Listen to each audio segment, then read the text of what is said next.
بسم اللہ الرحمن الرحیم۔ مشکات شریف کا آج لیکچر نمبر 44 ہے۔ آج ہم آغاز کر رہے ہیں باب الکبائر وعلامات النفاق۔ بڑے بڑے جو گناہ ہیں اور نفاق کی جو علامات ہیں ان کو ذکر کیا جائے گا۔ پہلی حدیث عبداللہ ابن مسعود رضی اللہ تعالیٰ عنہ کے حوالہ سے ہے۔ اصحاب رسول رضوان اللہ تعالیٰ علیہم اجمعین میں سے عبداللہ ابن مسعود وہ خوش قسمت صحابی رسول ہیں کہ رسول اللہ علیہ السلام کی معیت میں جب یہ سفر کرتے تو نبی کریم علیہ السلام کے نالین پاک، حضور علیہ السلام کا مسواک شریف اور حضور علیہ السلام کا وہ لوٹا، وہ برتن جس میں وضو کا پانی ہوتا، عبداللہ ابن مسعود کو یہ چیزیں اٹھانے کا شرف نصیب ہوتا۔ ان عبداللہ ابن مسعود رضی اللہ تعالی عنہ قال راجل یا رسول اللہ صلی اللہ تعالی علیہ وآلہ وسلم ای ذنب اکبر عند اللہ تعالی۔ ایک شخص حضور نبی کریم صلی اللہ علیہ وآلہ وسلم میں اس نے عرض کی کہ حضور اللہ رب العزت کے ہاں یا اللہ کے نزدیک سب سے بڑا گناہ کون سا ہے؟ قال، نبی کریم علیہ السلام نے ارشاد فرمایا ان تدعو للہ ندا، یہ کہ تم اللہ رب العزت کی ذات کے ساتھ کسی کو شریک بنا لو۔ شرک سب سے بڑا گناہ ہے۔ تدعو بمعنی تجعلو ہے کہ اللہ کی ذات کے ساتھ کسی کو اس کا شریک ٹھہرا لو یا بنا لو۔ وَهُوَ خَلَقَكَ، حالانکہ وہی ذات ہے جس نے تمہیں کیا کیا ہے؟ پیدا کیا ہے۔ یہ بات یاد رکھیے گا، جو گناہ کبیرہ ہیں ان میں سب سے بڑا گناہ شرک ہے۔ گناہ کبیرہ میں علماء نے اختلاف کیا ہے، بعض نے 70 تک کی تعداد کو بھی ذکر کیا گیا ہے۔ 70 گناہ ہیں جو کبیرہ گناہ ہیں، اور بعض نے یہ کہا کہ گناہ کبیرہ ہوتے کون سے ہیں؟ ہر وہ گناہ جس سے اللہ کریم جل جلالہ نے منع کیا ہو، ہر وہ گناہ جس کے عذاب پر کوئی وعید نازل ہوئی ہو اس کو گناہ کبیرہ کہا جاتا ہے، اور ہر وہ گناہ جس کے لیے کوئی حد یا جس کے لیے کوئی حدود یا جس کے لیے کوئی سزا مقرر کی گئی ہو، جس طرح زنا ہے، جس طرح قذف ہے، جس طرح چوری ہے، یہ تمام جو گناہ ہیں وہ کبیرہ کے اندر داخل ہیں۔ اور بعض نے یہ کہا کہ گناہ جو ہوتے ہیں ان کی پھر 4 قسمیں ہوتی ہیں۔ پہلی قسم کا گناہ وہ جو بغیر توبہ کے معاف نہیں ہوتا، جس طرح کفر ہے، جس طرح شرک ہے۔ دوسرا وہ گناہ جو نیک عمل کی بدولت معاف ہو جاتے ہیں، استغفار کی بدولت معاف ہو جاتے ہیں، اللہ کی فضل سے معاف ہو جاتے ہیں، وہ ہیں گناہ صغیرہ۔ اور تیسرے قسم کے وہ گناہ ہیں جن کا تعلق حقوق اللہ کے لحاظ سے، اس میں توبہ کرنا لازم واجب ہے، بغیر توبہ معاف نہیں ہوتے۔ ہاں یہ چونکہ اللہ کا حق ہے، رب ذوالجلال جل جلالہ اپنے فضل و کرم سے اگر اپنا حق معاف کرنا چاہے تو وہ قادر ہے، وہ بخش سکتا ہے، وہ رحمان بھی ہے، وہ رحیم بھی ہے۔ اور چوتھی قسم کے وہ گناہ ہوتے ہیں جن کا تعلق بندوں کے ساتھ ہو۔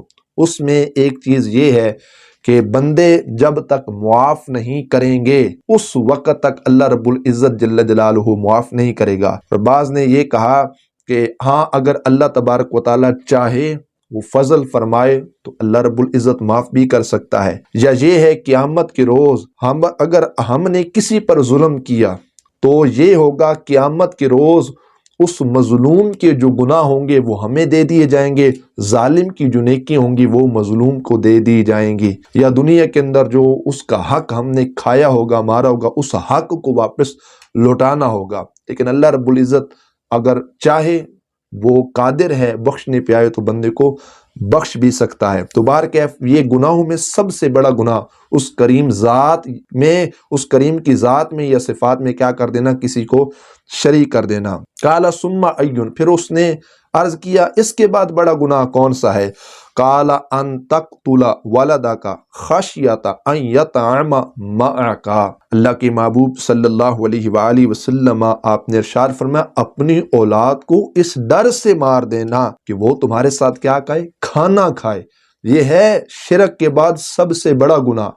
محدثین کہتے ہیں قتل تو گناہ کبیرہ ہے ہی، لیکن یہ گناہ در گناہ، گناہ در گناہ، گناہ در گناہ ہے۔ وجہ یہ ہے کہ پہلی بات ہے کہ ہم اپنے بچے کو قتل کر رہے ہیں، وہ چھوٹا ہے، معصوم ہے، ہر گناہ سے پاک ہے، پھر بھی ہم نے کیا کیا؟ اس کو قتل کیا، اور پھر ہم نے اس کو بھوک کی وجہ سے مارا۔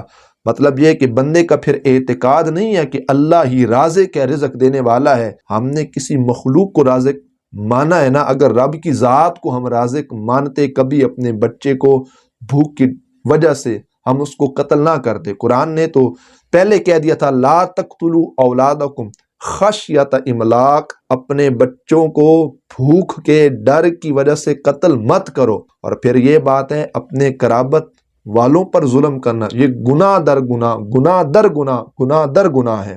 اللہ اکبر۔ کالا ثم ایون، اس نے عرض کی اللہ کے محبوب علیہ السلام اس کے بعد سب سے بڑا گناہ کون سا ہے؟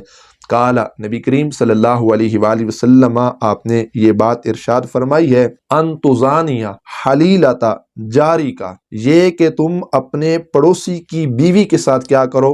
زنا کرو۔ محدثین کہتے ہیں زنا خود ایک کبیرہ گناہ ہے، لیکن اس میں پڑوسی کی بیوی کے ساتھ زنا کا جو معاملہ ہے وہ ہے پڑوسی کے حق کو برباد کرنا، کیونکہ ہر شخص اپنے پڑوسی پر اعتماد کرتا ہے، یقین کرتا ہے، اور اس کے جان مال آبرو کی حفاظت کو کیا کرتا ہے؟ اپنا جو ہے نا فرض سمجھتا ہے۔ اور پڑوسیوں کے حقوق جو رسول اللہ صلی اللہ علیہ وآلہ وسلم نے بیان کیے ہیں، احادیث پاک گواہ ہیں کہ کتنے زیادہ حقوق ہیں۔ پھر پڑوسی کی بیوی کے ساتھ کیا کرنا؟ زنا کرنا، یہ بہت بڑا گناہ ہے۔ اور اللہ کے محبوب صلی اللہ علیہ وسلم نے آگے ارشاد فرمایا ہے کہ پڑوسی کی بیوی کے ساتھ کیا کرنا؟ زنا کرنا، یہ سب سے بڑا گناہ ہے۔ فَأَنزَلَ اللَّهُ تَصْدِيقَهَا، اللہ تبارک و تعالی جل جلالہ نے اس کی تصدیق میں پھر یہ آیت نازل فرمائی، وَالَّذِينَ لا يدعون مع اللہ الہا آخر ولا يقتلون النفس التي حرم اللہ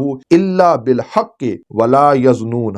اللہ رب العزت جل جلالہ نے تصدیق میں یہ آیت کریمہ اتاری، اور وہ جو خدا کی ذات کے ساتھ